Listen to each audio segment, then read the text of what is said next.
Урматтуу Алмазбек Акунжанович, мына быйыл Ысык Көл областында тур сезон аяктады. Сезон жакшы болду деп баарыбыз сүйүнүп аттык. Бирок ушул бир нерсени карасаңыздар, мынакей биринчи эле көчмөндөр оюнунда балыкчы коорумдуу жолу башталды эле. Эмдигиче бүтө элек. Мына жыл сайын азыр премьерлер келип атат, президенттер келип атат башка өлкөлөрдөн.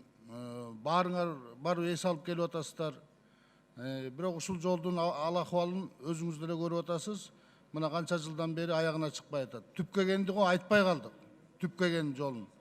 Уже 10 жылдан 15 жылга чейин өтүп кетти уже. Түп келген жолу. Азыр проектке кирди деп атабыз, бирок ошол нерсенин да аягына чыгышыбыз керек да. Быйыл Каракол шаарынын кире бериш жолу.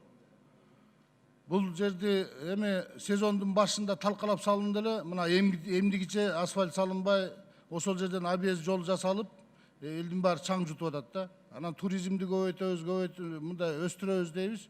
Бирок эч бир эгерде өзүбүзгө шарт түзбөсөк, кайдагы туризм өсөт. Мына мен 11-12 жылдары көтөрүп чыктым эле генплан, Ысык Көлдүн генпланы деп. Ошол жерге болгону башында 30 миллион карадык эле. Кийин 50 миллионго чыгарып бердик. Ошол акчалар берилбей, мына 9 жылдан бери ушул генплан бүтпөй атат да. Бул эмне деген мындай мен таң калыштуу болуп атат да. Ушул генпланды 9 жыл болду. Бүтпөгөнүнөчү. Мына быйыл дагы акчасын бөлүп беребиз деп жазында бюджет комитети бөлүп бардык жагын Гостройго тапшырды эле, быйыл дагы мына бөлүнгөн жок. Эми ушул нерселерди айтып отурсак, туризмди кантип өстүрөбүз? Андан тышкары, мына Кумтөр боюнча келишимди азыр 16 миң гектар жерди берип, 26 миң гектар жер кылдык деп атасыңар.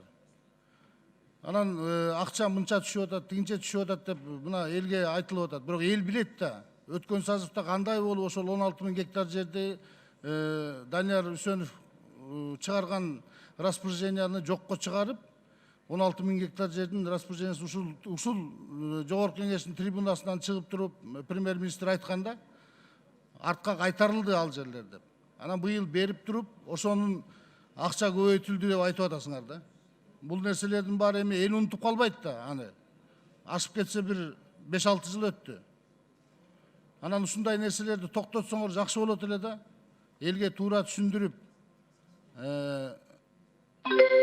андан кийин мына акыркы сөз, бул биздин ушунча турист келип атат, бирок таштандылар кайда кетип атат?